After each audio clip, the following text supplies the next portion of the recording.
hata pia ninyi wa Kristo. Arambwira ngo bari mukumubwira Eti wanamwambia ngo saratenze. kwani amesimamishwa. Ko tudaheruka kukumva. Mbona hatukusikiza siku hizi? Nukundu uzudufasha. Na vile unatubariki. Bakugize gute? Wamekufanya. Ngo kwinepfo mutoroshe. Sikia huko pia siresi. Nabo.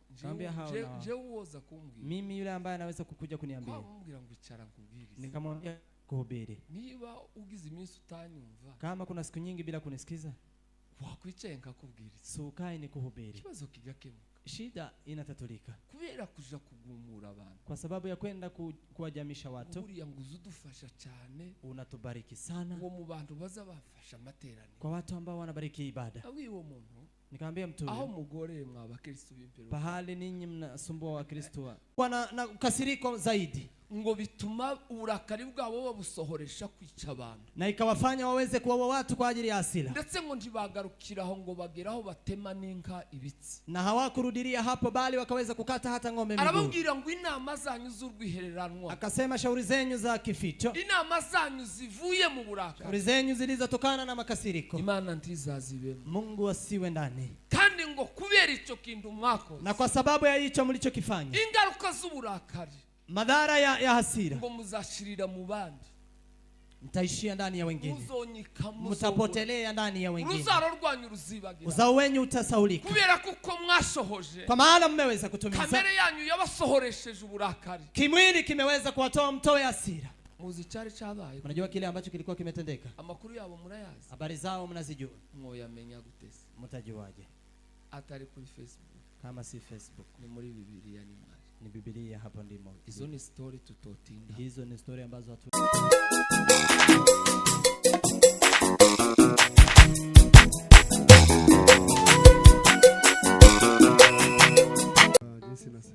nina siri.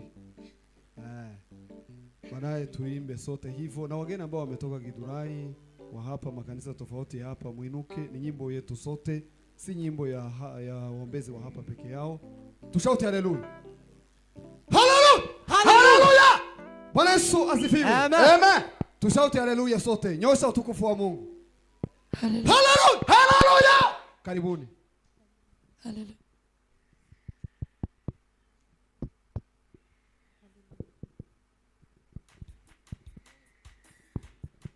songe mbele.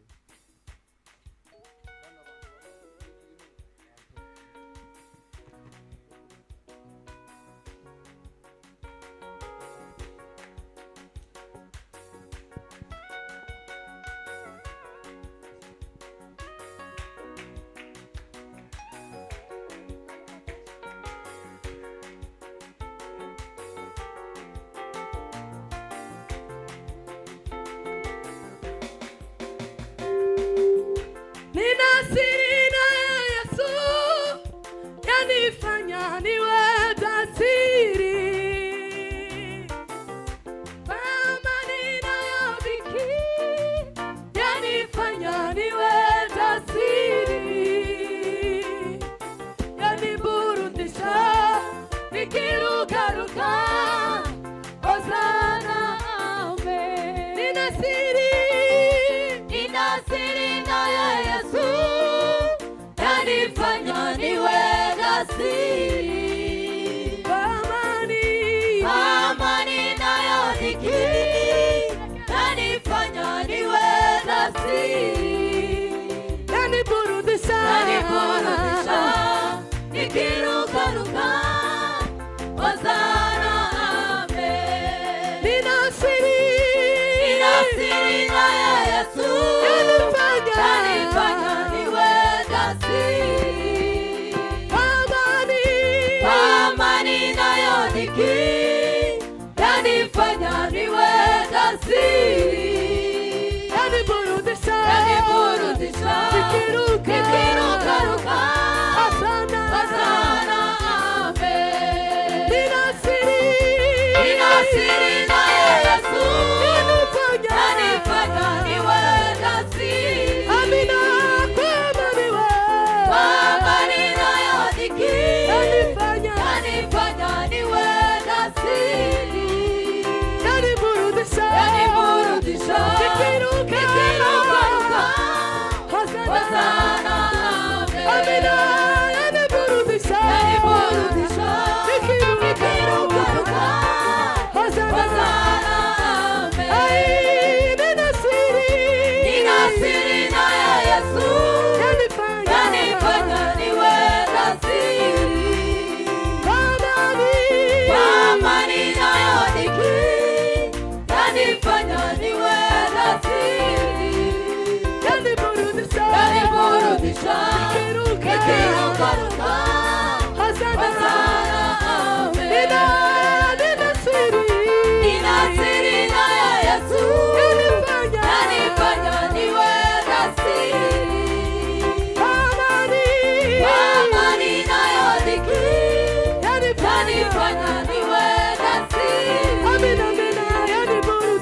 yaniburudisha, nikirukaruka Hosana yaniburudisha, yaniburudisha, nikirukaruka Hosana yaniburudisha, nikirukaruka Hosana yaniburudisha, nikirukaruka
iminota ibiri nejuguka ugihagarika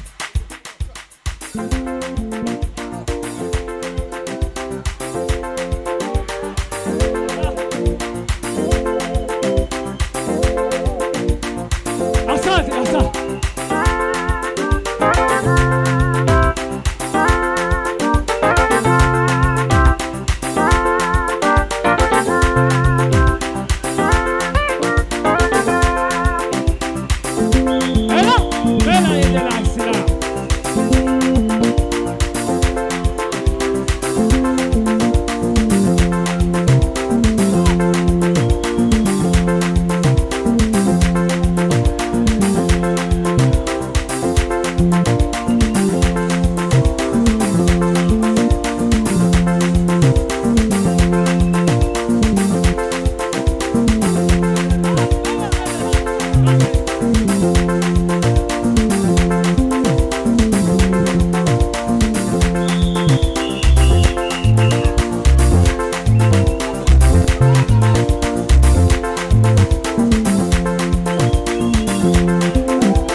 murakoze cyane mweke hasi barikiwe sana mweke hasi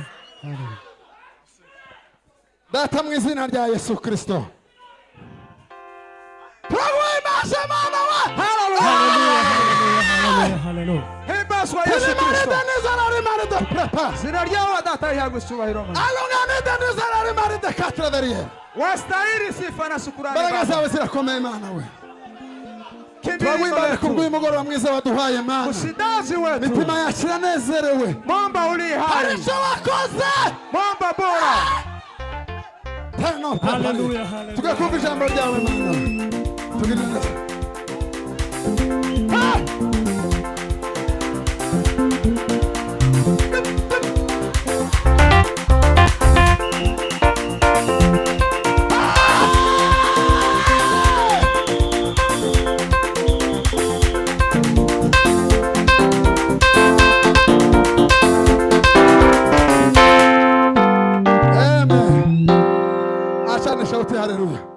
Haleluya nta komantere n'imwe fate za mikrofone chukua maiki nta komantere kabisa yego duze Imana ishubahiro mwazifashe tuko tayari duze Imana ishubahiro haleluya cyane haleluya haleluya mureke kwifata amaboko nyawe muzamure ishubahiro cya Yesu nyosha utukufu wa Mungu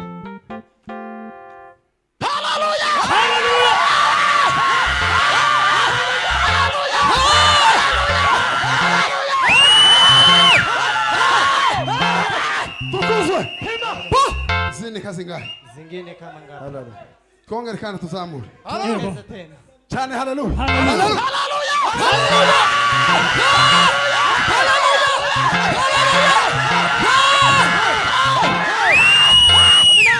amen mweke hasi Amen. mweke hasi chare mwicare kaka barakoze cyane abayumva sana. maze turirimbire reka twakire umuvugabutumwa wacu acha atugeza ijambo tupokee ry'Imana umenaji wa neno amashi menshi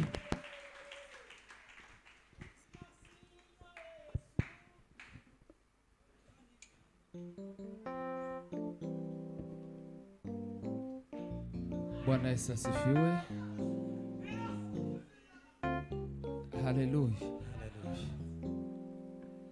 Hari abantu babiri baheruka kuvuga ibintu bitandukanye. Kuna watu wawili ambao wamesema vitu mbili mbali tofauti. Ngo igitaramo kiza kigora kuyobora. Eti ibada ambayo ni ngumu kuweza kuongoza. Mwaravuga ngo iyo abantu bafashwe cyane, Mmoja akasema ni vile watu wameweza kubarikiwa sana, ngo nico kiza kigora kuyobora. eti hiyo ndio inakuanga ngumu kuongoza. Ndita ahubwo cy'abantu bakonje nico kiza kigora. Mwingine akasema ile ya watu ambao wana ubaridi. Mwebwe muzamona ari kiye kigoye. Ninyi mnaonanga ni nini ambayo ni ngumu? Cy'abakonje. Ya wale ambao wako na baridi. Muzamworo. Lakini nanyi pia si rahisi.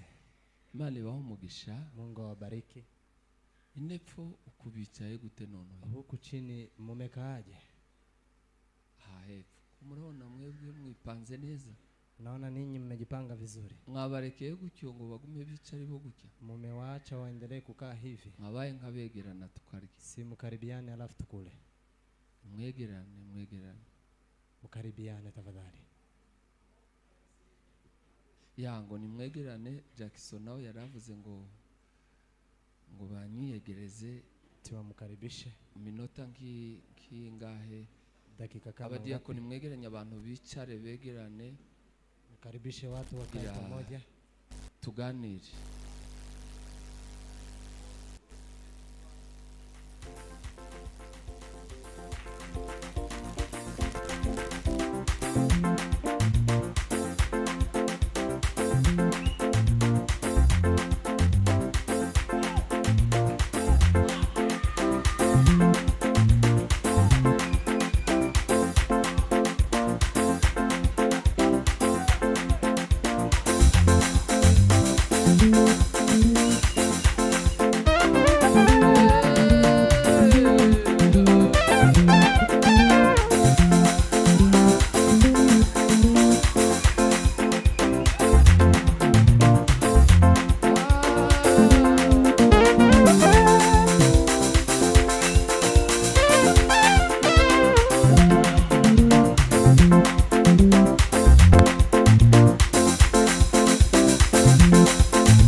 murakoze cyane Imana Barikiwe ibahe sana. umugisha. Mungu awabariki. tuze gutuza rero kugira ngo tuganire ijambo ry'Imana. Tukuje kutulia alafu tuzungumze neno la Mungu. Imana ibahe umugisha. Mungu awabariki. Uhimbaje Imana neza. Naabudu Mungu vizuri. Ya dushimiye Imana kubw'uyu mugoroba mwiza Tunamshukuru Mungu kwa hii jioni njema. Imana itanze kugira ngo tuwishimemo. Baye Mungu ameipeana ili tuweze kufurahia. Buri munsi wose, Kila siku, buri materaniro yose, kila ushirika. Imana ibifite ico yagenye Mungu ana kila amekiandaa kandi cyawe. na ni chako. Amen. Ubushake bwo kucyakira Mapenzi ya kuweza kupokea hayo n'ubwawe ni yako no kugitahura. na kuweza hata kutafakari. Igitaramo kirakomeje, Baada inaendelea nanjye ko ndacyumva. nami naisikia. Gusa bitandukanye n'icyo Ruvugo afite, Ni tofauti na ile ruvugwa nayo, ariko byose ni ibitaramo. lakini yote ni moja. Urwandiko Paulo yandikiye Abagalatiya, Waraka wa Paulo kwa Wagalatia, igice cya 5 sura yake ya 5 murongo wa 17. na 7. Bibiliya iravuze ngo kuko kamere irarikira iby'umwuka yanga, kandi umwuka dusubire kuko kamere irarikira iby'umwuka yanga, kandi umwuka yifuza ibyo kamere yanga, kuko ibyo bihabanye nico gituma ibyo nshaka gukora atari byo nkora. Amen. Amen. Ongera amajwi. Amen. Rwandiko nanone Paulo yandikiye Bikorinto, Waraka wa Paulo kwa Korinto, igice cya 3 sura yake ya 3 murongo wa 2. Bakorinto Mstari wa rwandiko kwanza. rwa mbere. Waraka wa kwanza wa Paulo kwa Ya, Korinto. abazavuga ngo Abakorinto ba mbere ni bamwe si babiri, inzandiko nizo zibiri, Nyaraka ni 2 ariko ibo ni bamwe. lakini wao ni wamoja. Bibiri iravuze ngo bene data, sinabashije kuvugana namwe kuvugana n'ab'umwuka, ahubwo navuganye namwe kuvugana n'aba kamere cyangwa abana b'impinja bo muri Kristo. Amen. Urwandiko rwa mbere rw'Abikorinto, igice cya 3 umurongo wa 1. Waraka wa kwanza wa Paulo kwa Korinto, sura ya 3 mstari wa kwanza. Mu by'ukuri ijambo ry'Imana ryaravugutiwe, Neno la Mungu limeweza kusafishwa, kandi iyo rije kuri uwo munsi riba ari ry'uwo munsi nyine. na likija siku hiyo ni la hilo siku. Nta kwisigura kubaho kurivuga, Hakuna kujielezea kwa yule ambaye kuko ntabwo analizungumzia, ari iryanje mba ngiye kuvuga. kwa maana si neno langu ambalo nataka kulisema. N'impamvu nyinshi zituma abantu batumva cyane ijambo ry'Imana, Na sababu nyingi zinazowafanya watu wasisikie neno la Mungu, baryakira nk'irivuzwe n'ugiye kuvuga. wanalisikiliza kama yule ambaye anataka kulinena. Ariko iyo turyumvise ko ari Imana ritanze, Lakini tukisikia kuwa ni Mungu ambaye iyo amepeana, twicaye nk'abavugana n'Imana, tukikaa ni kama tunaongea na Mungu, iyo dutuje nk'abari muri audience y'Imana, tukiwa tumetulia kama watu ambao wako kwa audience ya Mungu, tuza twumva Imana. tunamsikia Mungu. Haleluya. Haleluya. Ntabwo tuza twumva abantu. Hatuwezi kuwasikia watu. Natekereje amagambo turi buganire Nimeyafikiria maneno ambayo tutaweza kuzungumzia, ni ijambo rivuga abantu babiri, neno ambalo linasema watu wawili, umuntu wa kamere mtu wa mwili n'umuntu w'umwuka. na mtu wa roho. Ni abantu babiri, Ni watu wawili, kandi abo bantu bombi na hao watu wawili ni wowe, ni wewe, ni umuntu umwe ari wowe. ni mtu mmoja ambaye ni wewe. Abo bombi baba muri wewe, Hao wote wawili wanakaa ndani yako, barwanira muri wewe, wanapigania ndani yako, umuntu wa kamere mtu wa mwili n'umuntu w'umwuka. na mtu wa kiroho. Zandemereye cyane ndi gusoma aya magambo. Imekuwa vigumu sana nikisoma maneno haya. Paulo aravuga arimo abwira ab'Ikorinto. Paulo akasema wakati alikuwa anazungumza na Wakorinto, arababwira ngo ntabwo navuganye namwe nkuvugana n'abanyamwuka. mimi sikuzungumza nanyi kama mtu anayezungumza na watu wa Ariko kiroho, ngo navuganye namwe nkuvugana n'abakamere. lakini nimezungumza nanyi kama mtu anayezungumza na watu wa Impamvu mwili. nuko bari baramubwiye ko bakiriye Mwuka Wera, Kwa sababu walikuwa wamemwambia ya kuwa wamepokea Roho Mtakatifu, ariko manifestation y'ubuzima bwabo, lakini ni udhihirisho wa maisha yao, ubuzima bari babaye, maisha ambayo walikuwa wanayaka, bakagenda berekana ko ari abakamere, wanaenda wakionyesha ya kuwa bado ni watu wa mwili, bakagenda bagaragaza imirimo ya kamere, wanaenda wakidhihirisha mambo ya mwili, kandi baravuganye ko ari ab'umwuka, na wakiwa wamezungumza ya kuwa ni watu wa kiroho. uvuge ngo amen. Umuntu wa kamere, Mtu wa mwili ni umuntu wa kera, niryo rindi zinagira, ni utu wa kale, ni umuntu wa kera. ni utu wa kale. Iyo bavuga ngo umuntu wa kera, Wakisema utu wa kale, ubwo ni kamere baba bavuga. hiyo ni nafsi Iyi ni walioizungumzia. nkuru tugomba kumenya kuri kamere. Habari nyingine ambayo tunafaa kujua kwenye nafsi, Nubwo umuntu ahindutse akaba icyaremwe gishya, hata kama mtu ameweza kubadilika na kuwa kiumbe kipya, kamere iziguma mu muntu, bado nafsi inabaki kwenye mtu. ni ikintu kiryamye muri muntu, Ni kitu ambacho kimelala ndani ya mtu, kiba muri wewe kitaza gishira. kinakaa ndani yako na hakiwezi Kamere kuishi. ishira ari uko umuntu apfuye. Nafsi hufa kama mtu anakufa. Ni umuntu uba muri wewe, Ni mtu anayekaa ndani yako, utazupfa ugira ubuzima. ambaye hafi bali ana Hari uzima. umwanditsi umwe wanditse, Kuna mwandishi aliandika aranditse aravuga ngo mu buzima bw'umuntu akasema, kwa maisha ya mtu ngo habamo uruganda, kuna maabara, urwo ruganda ngo ruza rucura ibyaha, na hayo maabara yanatengeneza dhambi. ngo rubitse mu muntu, Wanga inakaa kwa mtu. ngo icyo gusa ruza rubura Kile ambacho maabara hayo ni yanakosa ibikoresho butuma ruproduiza ibizaha bigasohoka. ni vifaa zinazoisaidia kuweza kutoa Urwo dhambi. ruganda nta rundi ruvugwa, Hayo maabara hakuna mengine ni wanayozungumzia. kamere, Hiyo ni nafsi, ni kamere y'umuntu, ni nafsi ya mtu. ni wewe, Ni wewe, ntazapfa. hawezi kufa. Haba nubwo wosenguka ugasenga ugasubira ugasenga, Hata uombe zaidi ya kuomba, kamere ntizipfa. nafsi haiwezi kufa. Izi nyoha gusa igashira imbaraga, Wanga inapungua tu, inaisha nguvu. nizo nari ndimo ntekereza kuzo turi buganire. Hiyo ndiyo nilikuwa nafikiria tukizungumzia. Turaza kuganira umuti uzuyivura, Tutakuja kuzungumzia dawa inayo amazi azayituriza igaturia, maji inayoituliza na kuweza kutulia, igatuza ikabura na imbaraga. kutulia na kuweza kukosa nguvu.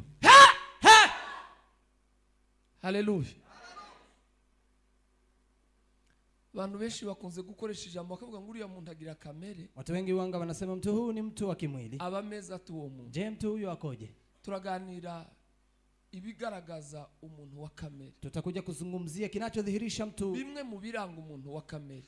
mojawapo ya vitu zinazodhihirisha mtu wa Tumara tuze nafsi. kurangiza ku muti wa kamere, Alafu tukuje kumalizia kwenye dawa ya kiza kivura kuitibu, kamere kinachotibu, ikabura imbaraga, kinachoitibu na kuisha nguvu. ikabura ikiyivyutsa, Inakosa kile ambacho kitaweza kuiamsha, igatuza, inaweza kutulia, igira imbaraga ku muntu, ina nguvu kwa mtu. ntawayishobora. Hakuna mtu ambaye anaweza. Nesizo tugiye kuganira. Ingewaje yale tunayotaka kuzungumzia. Mumeze neza? Gitabo cha Isaya, Unabii wa Isaya gice cha 42 42 umurongo wa 2, mstari wake wa 2. n'igitabo cy'itangiriro Mwanzo pia igice cha 44 44 45 sorry 45 na 24 na 24. ngiye kwigisha. Taka kufunza. Muvuge ngo amen. Sema amen. Tugiye kuganira kimwe mu bintu biza kamere, Mojawapo ya vitu za mwili, kimwe mu bigaragaza kamere, mojawapo ya vitu zinazodhihirisha mwili, kimwe mu kiza gisohoka mu muntu, mojawapo ya vitu zinazotoka ndani ya mtu kikagaragaza ko gisohowe na kamere, na inaonyesha kuwa imetolewa na mwili. kigaragaza ko wa muntu yariye, Inaonyesha kuwa mtu huyo amekula yahawe imbaraga na ameweza kupewa nguvu akagira ibyo asohora hanze. na kuweza kuwa na uwezo ya kutoa vitu Biblia nje. ivuga mu rwandiko rw'Abagalatiya, Biblia inasema katika Wagalatia, iravuga ngo imirimo ya kamere inasema kazi za mwili iragaragara inadhihirika ngo ni ni haya. agasubira akavuga ngo imbuto z'umwuka. Anasema tena tunda za Roho. Kamere ntigira imbuto, mwili hana matunda igira imirimo kubera ko kwiba mu muntu na kazi kwa sababu inakaa ndani ya mtu. umwuka igituma ugira imbuto Kwa nini roho ana matunda? nuko uzuterwa mu muntu Ni kwa maana inaweza kupandwa ndani ya kaza mtu kwera imbuto alafu inakuja kuzaa ariko matunda, kamere yo lakini mwili ihorana n'umuntu inakaa ndani ya mtu. ivutse Ikizaliwa, iyo umuntu azawe mtu akiwa amezaliwa, aje akiri muto akija akiwa mdogo, amen wa mujinya muza mubona n'ubwana bumwe buza burakara cyane. hiyo hasira mnayoona kwa watoto wachanga, zamugira ngo kujya biva mnafikiria je inatoka wapi? ni kamere y'umuntu. Hiyo ni mwili ya mtu. Twana tumuze witegereza kwa Kuna mtoto mwingine Kaka. ukiangalia, je, mtoto huyu? iyo ni kamere ibamo.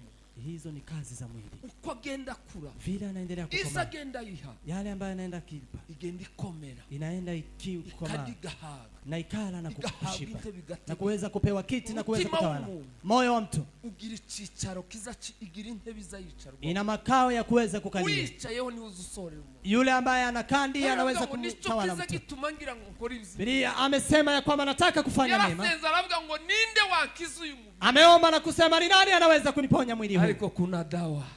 Ariko hari umuti.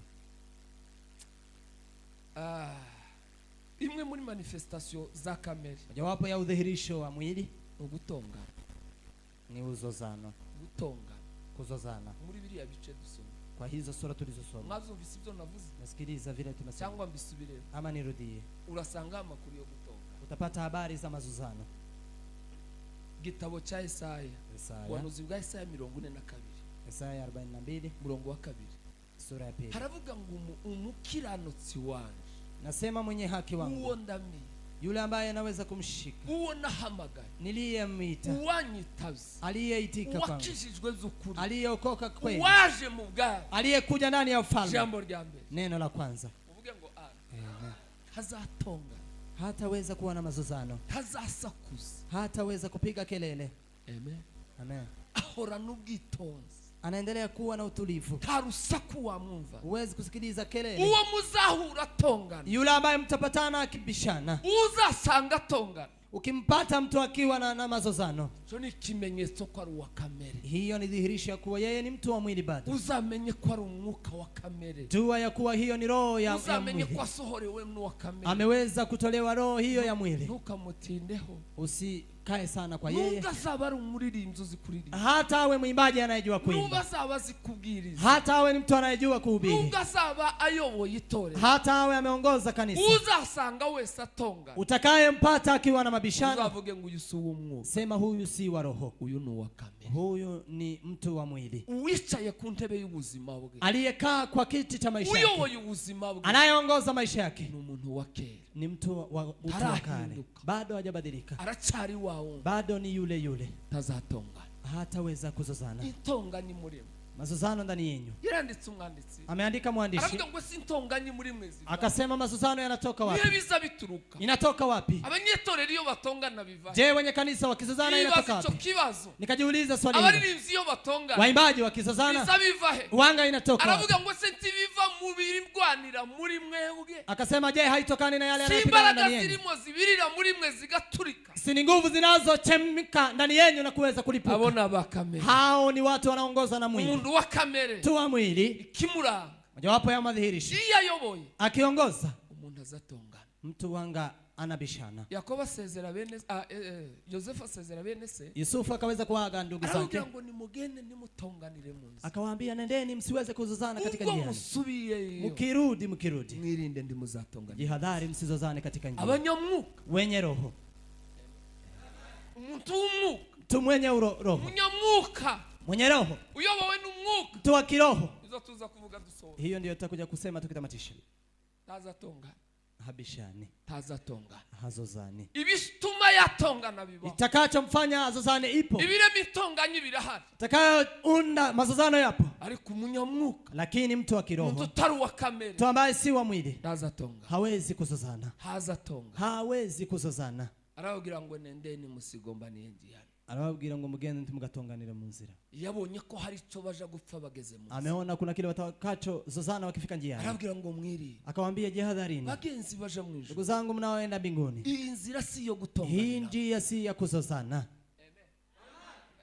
inzira si yo gutongana, hii njia si ya si kuzozana, yo gusakuza, si njia ya nta kupiga mwanya kelele, w'intonganya, hakuna muda wa kuzozana. n'urugenzi rwo gutuza, Ni safari ya kutulia, n'urugenzi rwo kwitonda, ni safari ya kwenda pole pole ugatekereza na kuweza kutafakari ibituma dutonga, takaye tufanye tuzozane, izo dushobora yale ambayo tunaweza kuzozania, ibyo tumutongana ambayo anaweza kutufanya tuzozane, uzahura nabyo, utapatana nayo, ariko uramenya lakini jihadhari. kamere Mwili nibyuka ija gutonga kiamuka ikitaka kuzozana, uzayituriza, tuliza, uyubwire ngo umugaragu wawe ambia mtumishi wako, uwo nishimira, yule ambaye namfurahia, uhamagawe n'Imana, yaitiwa na Mungu, ntazatongana, hataweza kuzozana, urubingo rumenetse ntazarusota, hataweza kuangusha kile ambacho ni kilegevu.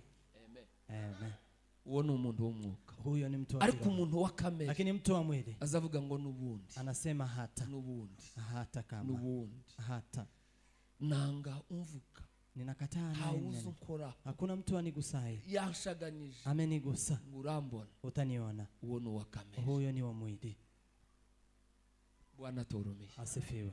uzumva wese avuze gutya, Utakayemsikia amesema hivyo, uzobona ahagaze, utakayemwona akisimama, ntukazamutinde weri, usikae sana, uzovuge ngo yo sema aracyari uwa kera, bado ni utu n'umuntu wa wa kale, kera, ni utu wa kale, yambaye ishusho y'uwa kera. amevaa utu wa kale. Paulo yaravuze ngo sinje uriho, Paulo amesema si mimi nipo, isi ngo yarabambwe kuri nje, dunia imeweza kusulubiwa nanje kwangu, nabambwe ku isi, nami nimesulubiwa kwa dunia. yo kwemera akarengane, Anaweza kukubali, aweze ariko ntazatonga. kukosa haki, lakini hawezi kuzozana. Yo ni igambere, Hiyo ni ya kwanza. byagezeyo Umefika, uheruka gutongana, umewahi kuzozana. eme ko mucece hari abatongana, Kuna wale ambao wamezozana, tibobura, uwo ni umuntu wa kamere, ariko mukanya huyo ni tuja mtu wa gusoza, kuzozana. Lakini tukikuja kutamatisha, ndakubwira umuti, nitakuambia dawa, kuna dawa hari umuti yo kuvura kamere, ya kuweza kutibu Izivurwa. mwili na mtibu mtu. izicecekeshwa, Inanyamanzishwa, ingare cyane irakomeye, ni ngumu sana igira imbaraga zikomeye, na nguvu zaidi, igira influence zikomeye ku muntu, inayo madhara kabisa, ariko arekiza kiceceke, lakini kuna kile kinachotuliza.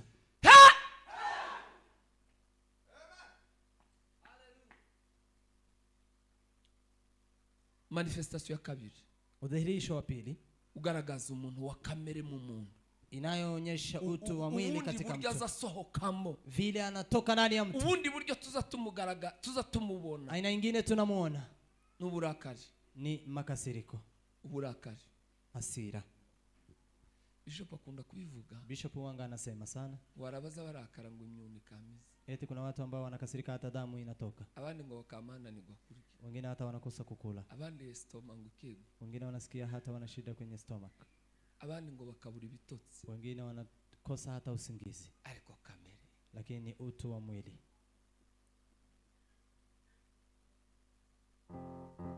mvuga ibice muri buze gusoma abaza bakunda kwandika. Niseme wale ambao watakuja kuandika. Gice cya mbere Ya kwanza ni mu Migani, Methali gice cya 16 16 32 haravuga ico gice, inasema, ariko ninde ufite biri hagufi hariya hepfo, nani ambaye ana Biblia hapo nahadusomere mwumve, atusomee. ruvugwa arahasoma.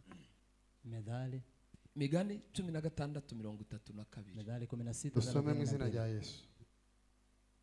Uwihutira kurakara aruta intwari, utihutira kurakara aruta intwari, No. kandi utegeka umutima we aruta utsinda umudugudu. Amen. Subiramo. Utihutira kurakara Yego. aruta intwari, kandi utegeka umutima we aruta utsinda umudugudu. Amen. Umva, kamere utu wa mwili twavuze kwihora mu muntu, tumesema imekaa ndani ya mtu. ubundi kurakara ubwako, Kukasirika, kurakara konyine kukasirika peke yake ntikobura kuko umuntu ababwamo na ya kamere, haiwezi kukosa kwa sababu mtu anakaa na huo utu wa ariko mwili. ikibazo ni ugusohoza iby'uburakari. Lakini kinachoshangaza ni kutoa mambo ya ukasiriko. Usohoje icy'uburakari buzanye, Ukiweza kutimiza mambo ya hasira, amen. amen. Ababwiye umugabo natinye ntazi gusa, Nimewaambia mtu ambaye umugabo namuogopa na wavuze simjui. ngo yari mu materaniro ngo azatinya no kumira amacanda Nasema yeye anaogopa hata kumeza mate. ngo azabona ko nayamira ngo amusakurize. Eti anaona akiweza kumeza andasikia kelele. Bagabo bazi kumva Imana ihayivuga. Haleluya. Abantu baba bahuze. Watu wengine wamezuka. Hano bakikinira. Watu wanacheza. Ko muzamwumva muba mwenyine. Je, mnasikianga mkiwa peke yenu? Ariko ikanisa ni ryiza ye. Lakini kanisa ni nzuri.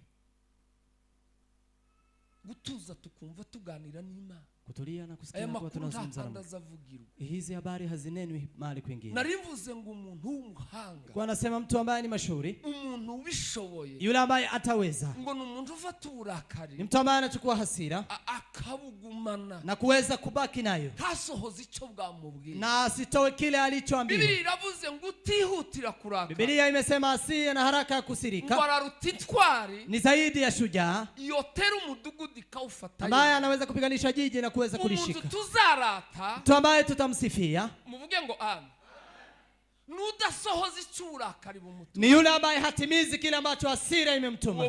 Huyo mtu ni ntwari. Ni mtu ambaye ni mashujaa. Manifestation ya kabiri ya kamere mu muntu. Kile ambacho kinadhihirisha tena mwili ndani ya mtu ni ukurakara. Ni kukasirika. Urakari. Hasira ni kimenyetso. Hiyo ni ishara cha kamere kiba mu muntu. Ya kuwa utu wa mwili inatawala ndani yako. Yesu yaravuze ngo nurakara ndukiriza umuntu. Yesu amesema ukikasirika jua isicho kama bado arase ubutwari bw'umuntu. Mwandishi ameweza kusifia ushujaa wa mtu. Umenya kumentena kamere yigize ngo izuba. Ambaye anajua kutuliza hasira yake ikiwa imetoka. Anaambia hasira yake tulia. Tulia. Kugira ngo adasohoze icyuburakari. Ili asiweze kutimiza kile ambacho ni cha hasira. Umva abantu basoje uburakari. Sikiliza watu ambao wametoa hasira. Gitabo cy'itangiriro. Mwanzo. Yeme mwakanisa y'Imana. Ni kanisa la Bwana. Imumva Imana. Sikiliza Mungu. Tangiriro igice cya 49. Mwanzo 49. Igice cya 49. 49 Mwanzo. Murongo wa 5 kugeza ku wa 7. Mstari wa 5 hadi wa 7.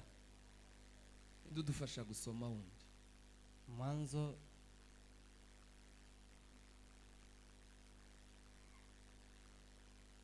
muntu uri tayari gusoma Biblia. Kuna mtu ambaye ako tayari kusoma Biblia. Gitabo cy'itangiriro. Mwanzo. Twumva makuru y'aba bagabo babiri. Tusikilize habari za hawa waume wawili. Simeoni na Lewi. Simeoni pia Lewi. Murabazi? Nawajua. Simeoni na Lewi murabazi? Simeoni pia Lewi mnawajua. Mugabo umwe ngo yagiye kubwiriza ngo aravuga ngo aziba Yohana niba ngo ari 8. Mzee mmoja amesema akienda kuhubiri eti anawajua Yohana kama 8. Wanza nje wataranshize munanje kuri yari indini. Ni kama mimi hakuwa ameniweka. Aravuga ngo muri abo 8. Akasema kwa hao 4 harimo nimbari 3 ngo mu muhana w'iwabo. Kuna watatu wa kijiji cha kwao. Ngo abo ndaca bavugaho. Eti hao hata wazungumzia. Ngo ariko araza kuvuga kuri Yohana bari ya umubatiza na lakini atakuja kunena kwa huyo Yohana mbatiza. Narimbaje ngo ese kwa anasema je, Simeoni na Lewi murabazi? Simeoni na Lewi pia mnawajua. Abagabo bagaragaje uburakari. Wame ambao wamedhihirisha hasira. Basohoye uburakari. Wameweza kutoa hasira. Sikundasiga igitaramo he. Je, nitaacha kuko nakibona na ko ndareba nkabona mse wahageze ngahe soma.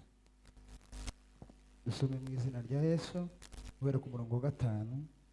Simeoni na Lewi ni abavandimwe. Inkota zabo ni intwaro z'urugomo. Umutima wanje tuzajye mu nama zabo za rwihererwa. Komeza. Bwiza bwanje tugafatanye n'iteraniro ryabo kuko bicishije abantu uburakari bagatema ibitsi by'inka kugira ngo bimare agahinda. Uburakari bwabo buvumwe kuko bwari bwinshi. Umujinya wabo uvumwe kuko wari uwagashinyaguro. nzabagabanya mu ba Yakobo, nzabatataniriza mu Bisirayeli. Amen. ko mutavuze ngo ame kandi yayitanze. Yavuze ngo ame, mundi yamaze gusoma mukikiriza ili yamusengo mutegereze yanje mukikiriza yamusengo wazusoma. Mnaitika yule ambaye alikuwa anasoma. Abantu benshi bagiye gusoma zavuga Kinyarwanda kize kigora. Watu wengi wanasema Kinyarwanda usumbua. Buriya sico kigoye. Si Kinyarwanda usumbua. No gusoma nyine kwijwi rinini. Kuriya twese bukeya tuzi gusoma. Sisi sote kwa sauti kidogo tunajua kusoma. Kwijwi rigufi kuriya nawe kwa sauti kidogo hakuna mtu ambaye hajui kusoma. Ariko ugiye kubivuga cyane. Lakini ukitaka kusema sana biza bigora. Uwanga inasumbua. Twakiriye bishop. Tunamkaribisha bishop. Dukoma amashe tumwakire. Tumukaribishe kama kofi. Ntabwo turaja kuri. Hatujana mbali. Kandi ciza cyo noneho cyabaye na kizuri. Tusigaye tubwiriza bikagumaho n'ubwira amatsiko aja kureba aho zatangiriye. Tunahubiri na baki na yule ambaye atakuwa ataendelea kuba. Nico ciza citera. Hiyo ndiyo vizuri ya. Narimvuze ngo manifestation ya kabiri ya kamere. Nilikuwa nasema udhihirisho wa pili wa mwili n'uburakari. Ni hasira. Uburakari. Hasira. Aba bagabo hawa ume ahani yari masezera Yakobo yazaraga abana be. Yakobo alikuwa anawaridhi watoto wake. Agenda bavuga ibizababaho. Akaenda akinena yale ambayo yatatendeka kwa kila mmoja. Ariko ibizababaho yazavuga. Lakini kile ambacho kitawatendekea alikuwa anasema. Zashingiraga kuko bari babayeho. Ilikuwa inatokana na vile wameishi. Aba bahungu bombi ba Yakobo. Hawa vijana wawili. Ngo bagize uburakari burenze cyane. Wameweza kuwa na ukasiriko zaidi. Ngo bituma uburakari bwabo babusohoresha kwica abantu. Na ikawafanya waweze kuwaua watu kwa ajili ya hasira. Ndetse ngo ntibagarukiraho ngo bageraho batema n'inka ibitsi. Na hawakurudilia hapo bali wakaweza kukata hata ng'ombe miguu. Arababwira ngo inama zanyu z'urwihereranwa. Akasema shauri zenyu za kificho. Inama zanyu zivuye mu burakari. Shauri zenyu zilizotokana na makasiriko. Imana ntizazibemo. Mungu asiwe ndani. Kandi ngo kubera ico kintu mwako. Na kwa sababu ya hicho mlichokifanya. Ingaruka z'uburakari. Madhara ya hasira. Ngo muzashirira mu bandi. Mtaishia ndani ya wengine. Muzonyika mutapotelea ndani ya wengine. Uruzaro rwanyu ruzibagira. Uzao wenyu utasaulika. Kubera kuko mwashohoje. Kwa maana mmeweza kutumiza. Kamere yanyu yabasohoresheje uburakari. Kimwili kimeweza kuwatoa mtoe hasira. Muzi cyari cyabaye. Mnajua kile ambacho kilikuwa kimetendeka. Amakuru yabo murayazi. Habari zao mnazijua. Mwoyamenya gutese. Mtajuaje? Atari kuri Facebook. Kama si Facebook. Ni muri Biblia ni mali. Ni Biblia hapo ndimo. Hizo ni story tutotinda. Hizo ni story ambazo hatuwezi tukazika. Bisha abantu benshi. Mmeweza kuwa watu wengi. Kandi bakoresheje uburiganya. Na wakitumia ujanja. Barabatsemba ngo batema n'inkibitsi. Wakawamaliza na kukata ng'ombe miguu. Arabarakarira. Na wakaweza hata kuwakasiria. Cyakabiri kiza cerekana umuntu ko ari uwakera. Pili inayoonyesha kuwa mtu ni mtu wa kale. N'uburakari. Ni hasira. Uburakari. Hasira. Iyo umuntu ari umunyaburakari. Tukiwa mwenye hasira akayoborwa nabwo na kuongozwa na hasira uko buyobora nabi inamuongoza vibaya, ukoresha nabi, inatumiwa vibaya. Mu burakari kwa hasira uzirinde kugira icuvu. Jihadhari kuwa na kitu utakachosema. Kwa maana kukasirika tuzareka hutaacha. Kuko kamere kwa maana utu wa mwili muri wewe inakaa ndani yako, irarya inalala. Ibizatuma ivyuka itakachoifanya iamke, ibizayegura itakachoiamsha, ibizakurakaza, itakachokusirisha birahari, ipo. Ngo ariko ntuzasohoza icuburakari, lakini usitimize mambo ya hasira. Ingaruka zizaba, kwa maana madhara yatakayokujia. Inama zawe Imana ndizaziba, shauri zako Mungu hataingia ndani, ndizaseruka muri zo. Mungu hawezi akafika hapo. Dukomeze tuendelee.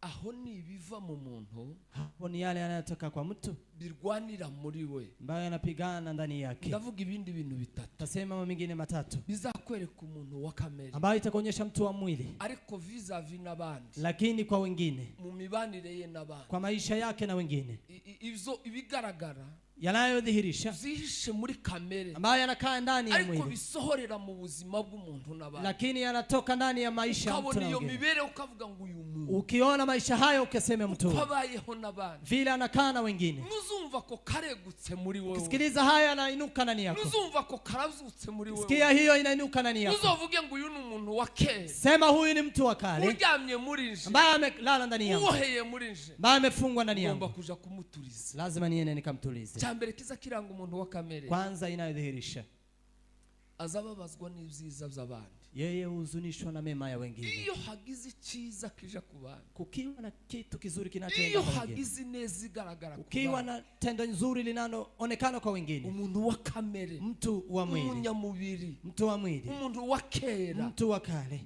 iyo hagize icyiza kiba ku bandi, kukiwa na kitu kizuri kinachodhihirika kwa watu wengine, ntuzumva hari akegutse muri wewe. ukisikia kuna kitu kilichoinuka ndani yako, hari aho uzihutira kuja, kuna pahali utakimbilia, uzovuga ngo kamere yabyutse, useme mwili ameamuka, umuntu bwaje muri nje, kwa sababu utu umekuja ndani yako. uzokomeshe nkuhuye ni pepo rikomeye. Weza kukemea kama mtu aliyepatana na abantu bazi pepo. gukomesha mapepo ava hanze, Watu wanajua kukemea pepo ariko zilizotoka ari mu nje, bantu ni yakomeye. lakini zilizokaa ndani ya watu ni Yesu sungumu. ngo ikiva mu muntu ni Yesu amesema kinachotoka ndani ya ibiva mtu, hanze ntibyica, mambo yatokayo nje hayauwi ibiri mu muntu. kama yale yaliyoko ndani ya mtu. Abafarisayo ngo bari bamusetse, Farisayo walikuwa bamubwira wamemcheka, ngo abigishwa bawe baza barya badakaraza, amwambie wanafunzi wako wanakula arababwira bila ngo kunawa, ikija mu muntu, lakini akasema kinachokuja ndani ya mtu, kinjira kigira naho gisohokera, kinachoingia kuna mahali ya ariko kutokea, ngo ikigoye ni kiva mu muntu. lakini kigumu ni kitokacho ndani ya mtu. Gitabo cha Samuel, Samuel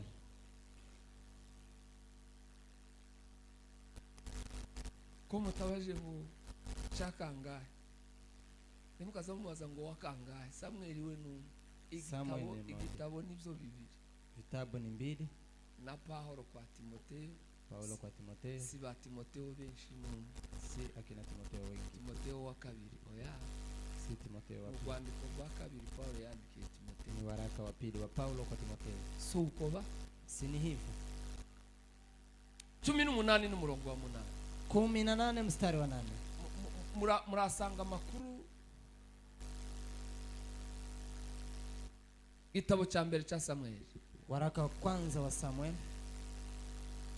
kubera ko mugira ubute bwo gusoma, mwoza mwandika mugasomera ibintu, kuko hano ndi mwosoma ngo tujane. Andika, nenda kusoma Umuntu nyumbani. wasoma nanjye mbanvuga, Ukisoma nami nikizungumza, uzokugora cyane, itakusumbua sana. ukaja gusomera ibintu, nenda ukaandike usomee nyumbani. cyangwa ntimuzi kwandika, Ama hamjui kuandika, kuko none muza mufata n'mbere. lakini ni kama mnashika hapa kichwani.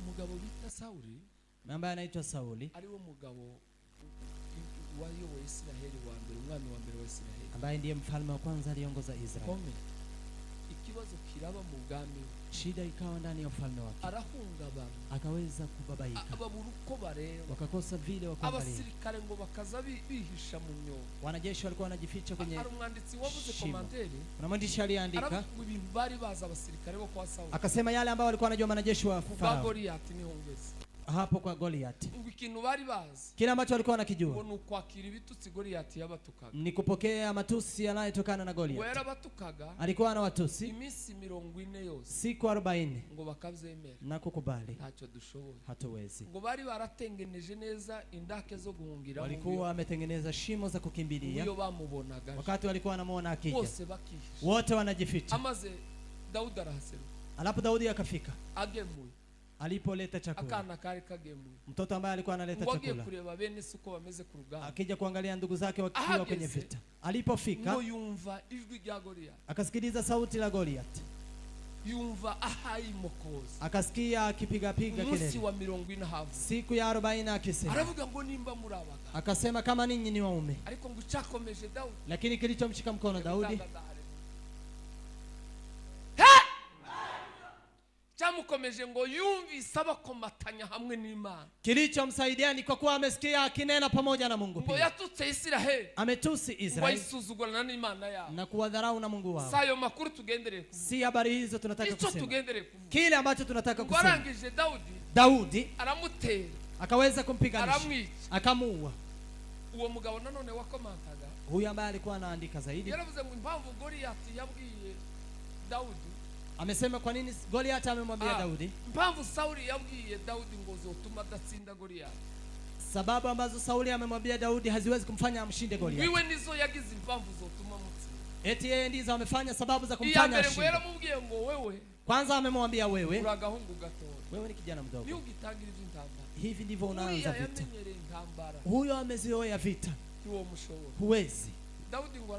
Daudi akasema, akasema kwa sababu hata kama amemaliza siku akipigana, kwa kuwa amemaliza siku akipigana, ameshatoka, nguvu amezitumia zaidi, mimi bado ni mpya, bado nina nguvu zote. Ya pili akasema yeye ni mtu mashuhuri, ni kiume ambaye ni kikubwa kabisa. Akasema mtu kwa kuwa ni mnene siwezi kumwacha, huwe ukubwa wake sasa itakuwa rahisi kuweza kumwangamiza. Haleluya, haleluya. Daudi ngwamaze kumwica, Daudi alipomuua, bahinduki, walipogeuka, bavuye ku rugamba, walipotoka vitani, ngo abagore barariri, wake wakaimba, abagore barariri, wake wakaimba. Amaze umuntu wa kera wa Sauli, alafu mtu wa kale wa Sauli amukuriyeho igikwazi, ameweza kumuondolea kikwazi, akuye igitusi kuri Israeli, ametoa matusi kwa Israeli, ngo bararirimba, wakaimba, baravuga ngo Sauli yishe ibihu, kasema Sauli ameua none Daudi we yishe inzovu, lakini Daudi ameua milioni. Wakaweza kukubaliana wote, indirimbo ngo bayihimbira, nyimbo ikaweza kutungiwa hapo, wakaimba uko baririmba vile wanaimba, niko kamere ya Sauli gumeza kuzuma, ndivyo utu wa mwili inaendelea kuamuka. Uwo murongo, huo mstari uravuga ngo Sauli, inasema Sauli akajaa hasira kwa sababu ya nyimbo walioimba. Umuntu wa kamere, sikiliza mtu wa kale, ibyiza by'abantu, mema ya wengine, success y'abantu, kufurahia kwa wengine. Umuntu wa kamere zabazwa, utu wa kale uzunishwa, ahera ko atangira kumuhiga, akaanza kumpiganisha. Nuzumva hari icundagezeho, ukisikiliza kwa kuna kile mtu mwingine amefikia, kumva nawe haka kandi karazu, unasikia na wewe kuna kitu inaamuka, uzokora mafunzo, enda kwa mafunzo, uzovuge ngo ndashize, sema ninaangamia, ninaangamia, sinkiriho, simi si yupo.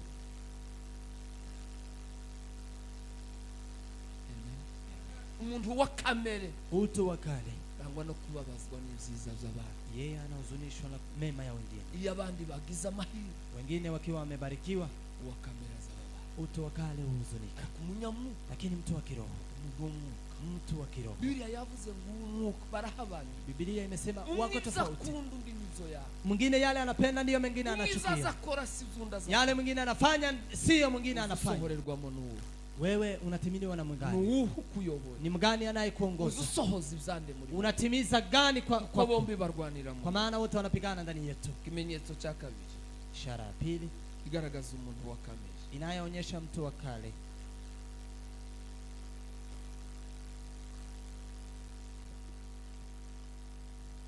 Igihe cyose umuntu wa kamere, kila wakati mtu wa kale icyaza haranira muri we, kila ambacho anapiganisha ndani yake, aharanira gushimwa n'abantu kuruta gushimwa n'Imana. Yeye anataka kusifiwa na watu kuliko kusifiwa na Mungu. Muzumva hari icyo ugiye gukoresha, ukisikiliza kuna kile unataka kutumikishwa, ukumva umutima ukubwiye ko ubikora kugira ngo bagushima abantu, nakusikia kuwa utafanya ili watu wakusifie. Ubutumwa bwiza bwa Matayo mtakatifu igice cya gatandatu sura ya 6. Biblia iravuga ngo mwirinde gukora izizi imbere y'abantu. Biblia inasema jihadharini kutenda wema mbele ya watu. Umuntu wa kamere, utu wa kale, umuntu wa kera, mtu wa mwindi, azakora ngo abantu bamushime, anafanya ili watu wamsifie. Imirimo uzukora, je, kazi unazozifanya, ubuzima utanga ku bandi, maisha ambayo unayatoa kwa wengine, iyo ubwiriza, ukihubiri, iyo uririmba, ukiimba, iyo utanga, ukitoa, uzubikorera kugira ngo bigende. Unafanya ndiposa iwe kivipi? Nimba uzubikora ngo abantu baneze, kama unafanya ndiposa watu wafurahie, nimba uzubikora kugira ngo unezeza, kama unafanya ndiposa ufurahishe watu, nimba uzuharanira gushimwa n'abantu, kama unataka kufurahisha watu, ndakurahira uwake,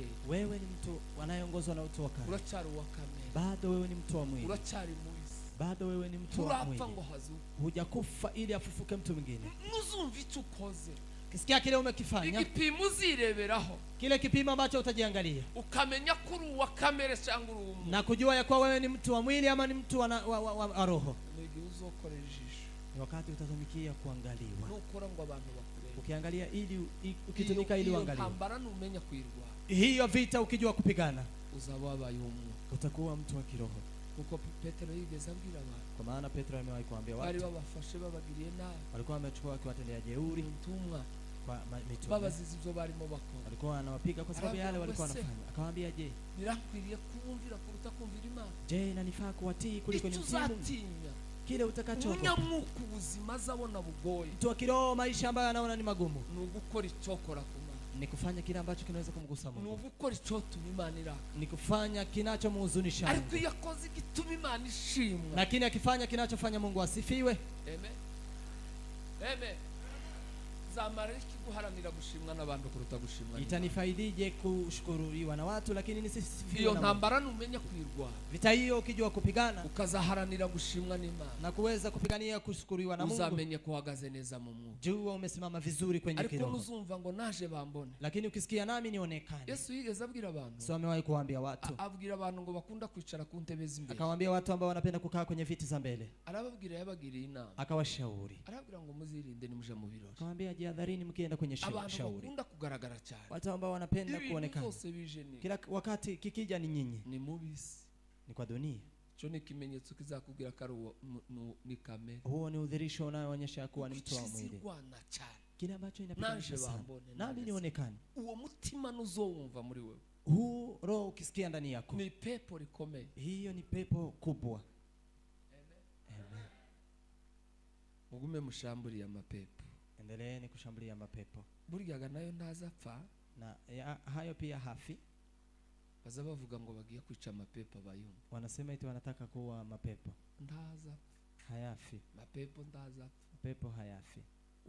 Uko yavuye. Muziko mapepo yavuye mu ijuru. Unajua mapepo imetoka mbinguni. Cyangwa nta makuru muzi. Ama hamna habari. Tayo muzi. Hamna habari. Amapepo. Mapepo. Buriya mapepo. Mapepo. Ni abamarayika. Ni wamalaika. Na abamarayika umunsi shetani yagumutse mu ijuru. Siku shetani ameweza mutegera ayo makuru. Kujamu huko mbinguni. Umunsi shetani yagumutse mu ijuru. Siku ambayo ibilisi ameweza kugoma mbinguni. Yagumukanye n'igice kinini. Amegoma na kundi kubwa. Ya muri mukubona abantu bajana igice kimwe. Watu mkiwaona wanabeba kundi kubwa. Kurebera kuri shetani. Ni kuangalia kwa ibilisi.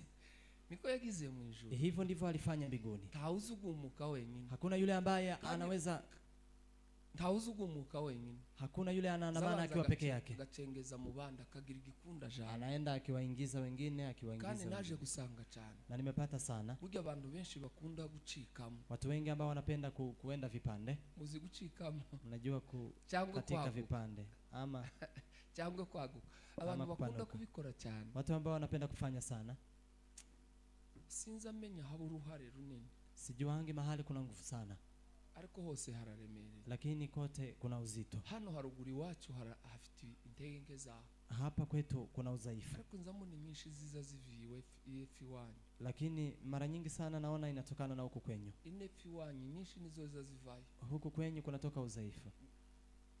Mwebwe muzamo wanari. Ni hari.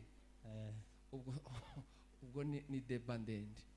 Kuko ikintu aho biza biva abantu babwira Pastor Frank yari. Wanamwambia Pastor Frank. Kwa handuza wicara woze ubona nawe woje hariya ni sawa. Lakini na wewe ukikaa pale ni vizuri. Weze kubwira umuntu umwe. Nimewahi kumwambia mtu mmoja. Hari umuntu wigeze kumbwira tuganiriye mu kiganiro. Kuna mtu amewahi kuniambia tukizungumza. Ambwira uburyo ki umwanya wo kubwiriza nyine ngo yararyamiwe. Akaniambia muda wa kuhubiri yeye amelaliwa sana. Wewe ndio barababwira ko babaryamiwe. Si hata nyinyi wanawaambianga kwa amewalalia. Mmekaliwa. Hiyo ni kweli. Nukuri. Ahayo duhagaze hano tuvuga ibiribyo. Tukisimama hapa tunasema ukweli. Ambwira uburyo yabwirizaga inshuro nyinshi zagiye zigabanuka. Akasema vile alikuwa anahubiri mara nyingi lakini imepungua. Ndamubwira ati ndakubwira umuti. Nikamwambia nitakwambia dawa. Ja gusenga. Nenda ukaombe. Aba bakristo bose. Hawa Kristo wote. Saba reverend. Si wa reverend. Sina ba bishop. Si wa bishop. N'abimana. Ni wa Mungu. Imana ibonye mfitemo ubutunzi bwotuma aba bantu babubona. Mungu akiona nina utajiri ya kuona watu hawa wapate. Hanyuma bishop akanjamira. Alafu bishop anikalia. Sasa zabaryamira gute? Wanawakalia kivipi? Noneho ico nokora rero nje uzabaye. Kile ambacho naweza kufanya mimi ikifanyika. Naramubwiye ngo uzoje gusenga. Nikamwambia nenda ukaombe. Imana tifite ibintu zo guheza abantu bawe. Mwambie nina vitu za kupea watu wako. None gugende mumenyane nuri ya muntu wawe. Kwa hivyo nenda ukajuane na mtu huyo. Azama gupanga byoroshe. Atakupanga kirahisi. Tugumye kuganira n'uwo mukristo. Tukaendelea kuzungumza na mkristo huyo. Arambwira ngo habe n'abakristo icatumye mvuga ko namwe mutoroshe ruvu. Akaniambia hata pia ninyi wa Kristo. Arambwira ngo bari mukumubwira. Eti wanamwambia ngo saratenze. Kwani amesimamishwa? Ko tudaheruka kukumva. Mbona hatukusikize siku hizi? Nukundu uzudufasha. Na vile unatubariki. Bakugize gute? Wamekufanya. Uvuga ko inepfo mutoroshe. nasikia huku pia si rahisi. Mimi yule ambaye anaweza kukuja kuniambia. Nikamwambia kuhubiri. Niba ugize iminsi utanyumva. Kama kuna siku nyingi bila kunisikiza. Wakwicaye nkakubwiriza. Sukai ni kuhubiri. Kibazo kigakemuka. Shida inatatulika. Kubera kuja kugumura abantu. Kwa sababu ya kwenda kuwajamisha watu. Buriya nguzu dufasha cyane. Unatubariki sana. Uwo mu bantu baza bafasha materaniro. Kwa watu ambao wanabariki ibada. Awi uwo muntu. Nikamwambia mtu aho mugore mwa bakristo b'impero. Pahali ninyi mnasumbua wa Kristo. Muraza aho mugore. Mnajua pahali? Barya baza bacinyuma bakabwira wa wundi ko bamukumbuye. Wala ambao wanamwambia kuwa wamemumisi. Nibo baza bacinyuma kandi bakabwira Reverend hariya. Wanapita nyuma wanamwambia Reverend. Kuyuzuza nuriya muntu gute? Unaleta mtu huyo kivipi? Uzudu wangu aduhika kadupfunyikira. Unatuleta anatupa maji. Babandi gusa. Hao tu. Narabamenyeje. Mimi nimewajua. Habe nubwo hazoza nabandi. Na hata kukuja na wengine. Mwanshobora gute? Mtaniwezaje? Avuge ngo ame cyangwa muragoye cyane. Bantu b'imperuka. Watu wa siku za mwisho bazi gukina imichezo. Wanajua kucheza michezo. Haleluya. Zoni za kamere gusaza ba. Huo ni utu wa mwili wa watu. Yutabaye maso cyane. Sipokuwa macho sana nuko abantu bameze. Hivyo ndivyo watu wanakaa. Hiyo niyo kamere y'umuntu. Hiyo ndio utu wa kale. Twari tuvuze. Tulikuwa tumesema. Amen. Amen. Muracyari ino. Mko hapa. Muntu wa kamere. Mtu wa mwili. Hazanezezwa n'ibyiza by'abandi. Hafurahishi na mema. Ako kari gaciyemo kaga parenthèse. Hiyo ilikuwa tu aharanira gushimwa n'Imana kuruta gushimwa n'abantu. Anataka kusifiwa na Mungu kuliko kusifiwa na watu. Wa kamere. Lakini mtu wa mwili aharanira kunezeza abantu. Anataka kusifiwa na watu lakini Mungu asifiwe. Umurimo n'uw'Imana. Kazi ni ya Mungu. Ikizakugora. Kitakacho kusumbua. Uzaje kubwira. Nenda ukamwambie Mungu. Bishop ari muri ofisi. Bishop anakaa ofisini mwake. Nanje ndi muyanje. Nami nipo kwangu. Frank ari muyi. Frank yako kwake. Eric ari muyi. Eric yako kwake. Ngosha ari muyi. Ngosha yako kwake. Mutesi ari muyi. Mutesi yako kwake. Nundi. Kila mmoja pia. Buriya twese turi muri ofisi. Sote tuko kwenye ofisi. Dufite umuntu umwe waduhamagaye. Tuna mtu mmoja aliyetuita. Uzatubaza twese cyari. Ambaye atatuuliza sote kile ambacho taorya mirundi. Hakuna yule anaweza kumkalia mwingine. Na hakuna anaweza kumuinua mwingine. La. Ni mukazi twese. Sote tuko kazi. Uzamurwa. Unapandishwa. Esigyo somo ko munumva ko rigihwanye n'ibyo turimo. Je, mnasikia inambatana na yale ambayo tumo ndani? Biracyari kumwe na riya turimo. Bado iko hapo. Cyangwa iryo ni rindi. Ama hiyo ni nyingine. Mbonye ko murambi. Mechoka. Paulo umunsi umwe yarimo abwiriza ngo abona abantu bamurambiwe. Paulo alikuwa anahubiri akamechoka. Ngo nimunyihanganire nanje. Akawaambia nivumilieni na mimi. Ngo se ko muzamwihanganira abandi. Mbona mnawavumilia wengine? Ngo nimunyihanganire nanje ngo mbe kuvuga gato. Munivumilie na mimi ni nene kidogo. Yamabwira ni mu rwandiko rwa Bikorinto igice cya 10 sinibuka niba rwa mbere cyangwa rwa kabiri. Kwa waraka wa Korinto sijui ni yaku. Arabwira ngo nimunyihanganire nanje mbabwira. Sema nivumilieni na mimi niwaambie. Arabwira ngo impamvu mugomba kuntega amatwi cyane. Akasema kwa nini mnaweza kunitega sikio? Cyane yuko yanzoka yoheje Adamu burigani. Naogopa kwanza kwa sababu nyoka hiyo ile muangusha Adamu. Nanyi inaweza ikawazanganya. Ushaka ngo mukunda gutega amatwi cyane ngo abigisha ibinyoma. Na sana sana mnawasikiza wale ambao ni wanafunzi wa uongo wataweza kuwapotosha. Nimureke mbe nkubabwira. Kwa hivyo acha na mimi niwaambie. Amen. Amen. Guharanira gushimwa n'abantu. Kutaka kusifiwa na watu. Marivuze uburyo turi muri ofisi zitandukanye. Anasema vile tunakaa kwa ofisi mbalimbali. Ntawo kuzamura. Hakuna yule anaweza kukuinua. Ntawo kuryamira. Na hakuna yule anaweza kukukalia. Ikiza kizamura umuntu. Kinachomuinua mtu ni ugukora neza mu mwanya ari. Ni kutenda vizuri kwa nafasi yako. Iyo wa mwanya uhagazemo ukoze. Nafasi yako ukitenda vizuri. Ni nzira yo kuzamuka. Ni njia ya kuweza kuinuliwa. Ni nzira yo kwigira handi. Ni njia ya kufikia mahali kwingine. Ntawo kwimira. Hakuna yule anaweza kukuzuia. Farao umunsi umwe yagerageje kwitanga umugambi w'Imana. Farao siku moja amewahi kutaka kuzuia mpango wa Mungu. Nta muntu wo hagarara imbere y'umuhamagaro w'Umuntu. Hakuna mtu ambaye anaweza kusimama mbele ya mwito wa mtu mwingine. Kabutarahamagawe n'Imana. Edha kama hujaitwa na Mungu. Imana yo muhitana. Mungu anaweza akamwangamiza. Ikunze mwebwe kurusha ibindi dutekereza. Kwa maana Mungu anawapenda ninyi kuliko mengine. Uzakubera imbogamizi yose. Atakaye kuwa kikwazo. Uzaje kuvugana na yeye. Nena na yeye. Waguhamagaye. Aliyekuita. Ako karakantire parenthese kaje. Hiyo ni ambayo imekuja. Ku bantu bari mukuraramika ko babaryamye. Kwa watu ambao wanalalamika kwa wamekaliwa. Akonti kari kapansi. Amen. kintu cha kabiri kizakwereka aho kamere ikorera. Ya pili ambayo inadhihirisha mahali mwili inatumikia. Ahantu hose uzasanga amacakubiri. Kila pahali utakapopata mgawanyiko. Ahantu hose uzasanga abantu batavuga. Kila pahali utapatana watu ambao hawaneni pamoja. Ni icyicaro cha kamere. Hiyo ni makao ya mwili. Ni hali twasomye mu rwandiko rwa mbere rwa Bikorinto. Tumesoma hapa katika Wakorinto wa kwanza. Gice cya 3. Sura ya 3. Usome ku murongo wa 4. Soma mstari wa 4. Gice cya 3 yavuze Paulo. Amesema Paulo. Yavuze ngo sinavuganye namwe nkuvugana nabo mu. Amesema sijanena nanyi kama mtu anayenena na watu wa kimwili. Ahubwo naganiriye namwe nk'abakamere. Bali nikanena nanyi kama watu wa mwili. Kubera impamvu yababwiye gutyo ruvu. Kwa nini amewaambia hivyo? Ngo nuko yageze muri bo. Eti ni kwa maana amefika ndani yao. Bamwe bavuga ngo nabapo. Akapata mmoja wakisema ni wa Paulo. Abandi ngo nabapo. Wengine ni wa Paulo. Abandi ngo nabakefu. Wengine ni wa Kefa. Abandi ngo nabakristo. Wengine ni wa Kristo. Abasanze mwiyo shusho. Alipowapata aravuga ngo kuri. Akasema ukweli. Kuvuga ngo amen. Sema amen. Amen. Amen. Iyo mbangaba bavuga butumwa bamukunda kubona. Ngelikuwa kama wapili. Kuvuga ngo bakinge azama avuga ngo bakinge ngo kugeza barangije. Anasema fungeni mpaka nimalize. Ni marase mbatahane cyangwa mbagumane hano. Alafu ni mbaki nanyi hapa ama niende nanyi. Uwo bokingirana hano niriya bakamukingirana. Yule ambaye watamfungia hapa na kule nyumbani wanamfungia. Bamwe iyo bahagaze hano sinzi uko hoza bateke. Mmoja wakisimama hapa sijui wanafikiriaje. Mukeneye gutaha tahe. Anayetaka kwenda acha aende. Siko bishop. Si ni hivyo. Uzoza umva mugabo umwe ngo yaravuze ngo ica kundira mu kanisa ngo nico.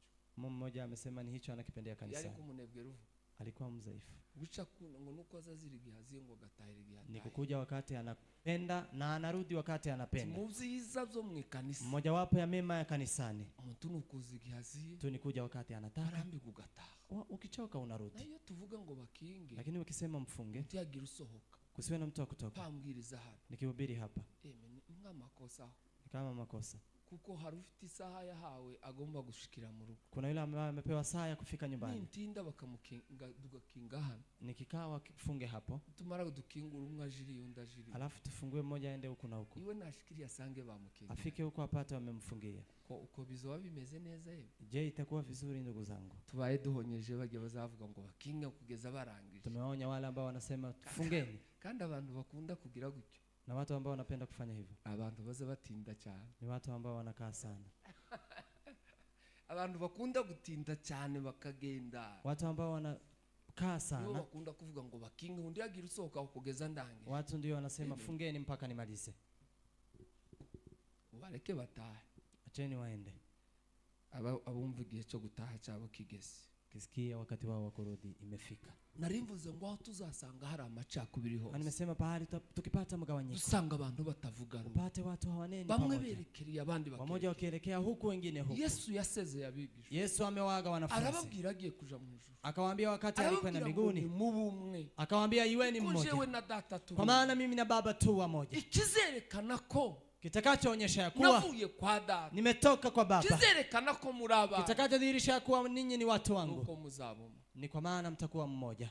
Umuntu duheruka kuganira. Kuna mtu ambaye tumewahi kuzungumza. Ariko reka mureke. Lakini wacha nimwache. Amacakubiri. Mgawanyiko. Aho muzoyasanga. Mkipata mgawanyiko. Nkome. Nusanga Elohimu ntimuhamuvuga rumwe. Kipata Elohimu hamneni kwa pamoja. Uzamenye ko icyicaro cya kamere.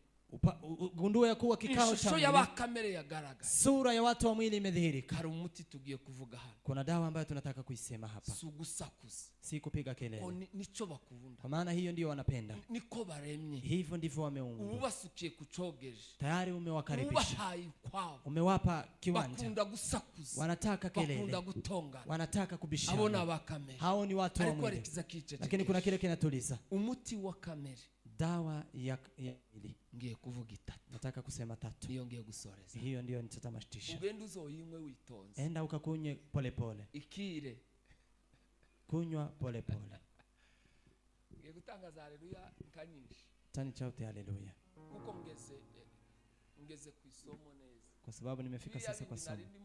Hayo nilikuwa nasema. Si bizoshaka ko mutaha. Si hayo nataka muende nayo. Ariko ngiye kuguha umuti. Lakini nataka kukupa dawa.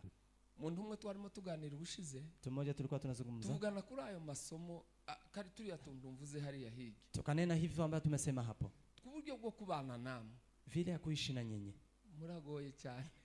Nyinyi ni wavugumu. Nono nguma kuganiriza umuntu. Kaendelea kuzungumza na mtu. Namwe ngo jewe mfite umuti ubiruhande. Nikasema dawa iko karibu. Iyo uvuze mbafite uko ndi buvuri iyo ngwara kuko ukisema nina dawa, arambwira ngo aremeye. Akasema amekubali. Tugasubire kunungunika. Usinungunike. Ushaka umutumo. Tafuta dawa. Umuti wa mbere. Dawa ya kwanza. Wa kamere. Ya utu. Hallelujah! Hallelujah! Hallelujah! Hallelujah! Amen. Amen. Amen. Zaburi 119. Zaburi 119 murongo wa 2 mstari wa 2. Urwandiko rwa 2 Paulo yandikiye Timotheo. Waraka wa 2 wa Paulo kwa Timotheo 3:19. Dore nguyu. Ona dawa ndi hii. Nguyu muti. Dawa ndiyo hii. Umuti uzavura kamere. Dawa ambayo inaponya na kamere ukayivura. Na kuweza kuponya kabisa. Ukayibinini nkabijya za amibe.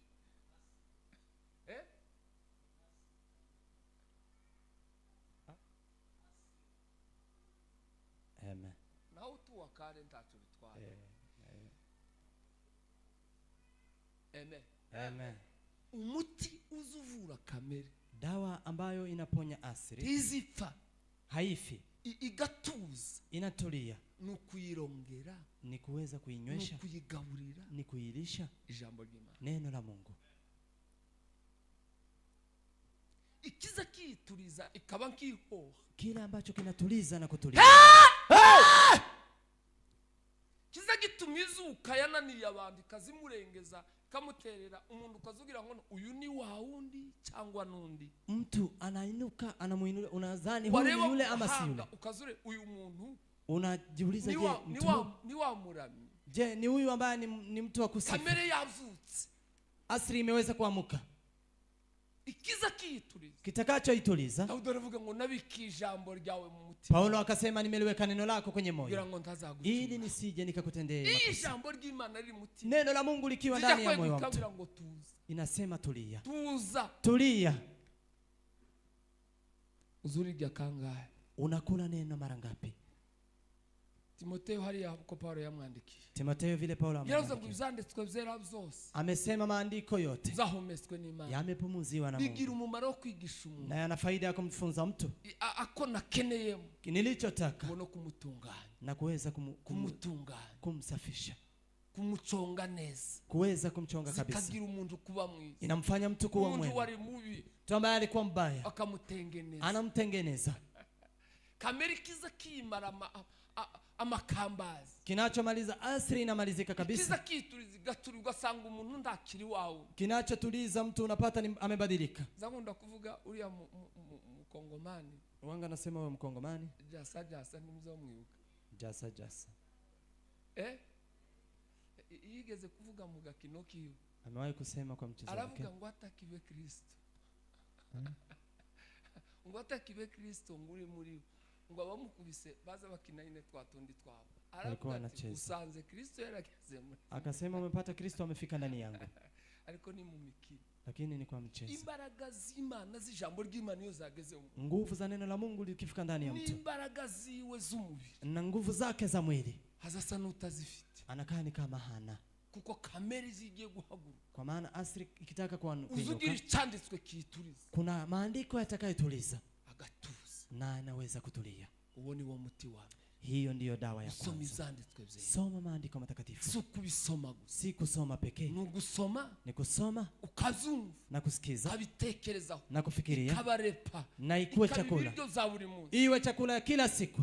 Wamara ugashira mu bikorwa ico rikuru. Alafu unaweka kwa matendo. Biblia yavuze ngo ntazatongana. Biblia itasema hata bishana. Alipotaka kubishana. Kibuka ngo Biblia iravuga ngo umugaragu wanje ntazatongana. Unakumbuka ya kuwa mtumishi wangu hatabishana.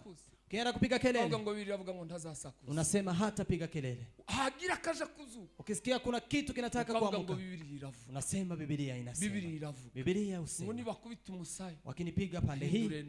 Chafu hii piga. Kavuga ngo ntimwirwanirire. Unasema usijipiganie. Zabarwanirire. Nitawapigania. Nzihorera. Nitawapigania.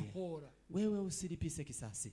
Nije uzihore. Mimi ndiye nitakayelipisha. Izo zose ni izandi. Hayo yote ni yenyu. Situation yose ugezemo. Situation yoyote uliyoifikia. Hakabicanditswe kituriza. Kuwe na maandiko ambayo yatatuliza. Kamere yaje guhaguruka. Asiri ikitaka kuinuka. Jambo ry'Imana. Neno la Mungu. Jambo ry'Imana. Neno la Mungu. yararinze bigize aravuze ngo nabajije Biblia. Ameemba akasema nimeuliza Biblia. Kitabu chuzuye ubwenge bwose. Kitabu ambacho kimejaa hekima kabisa. Kirimo amakuru nyayo. Ambacho kina habari kamilifu. Waje gukora kudufaranga tw'abandi hari. Kitaka kugusa pesa ya wengine. Ukakubwira ngo Biblia iravuga gutya. Nakwambia Biblia inasema hivi. Waje gukora ku mugore w'abandi. Ukitaka kugusa bibi ya wengine. Unasema Biblia inasema. Ijisho ryareba nabi. Jicho likiangalia vibaya. Unasema Biblia inasema hivi. Hallelujah! Hallelujah! Amen.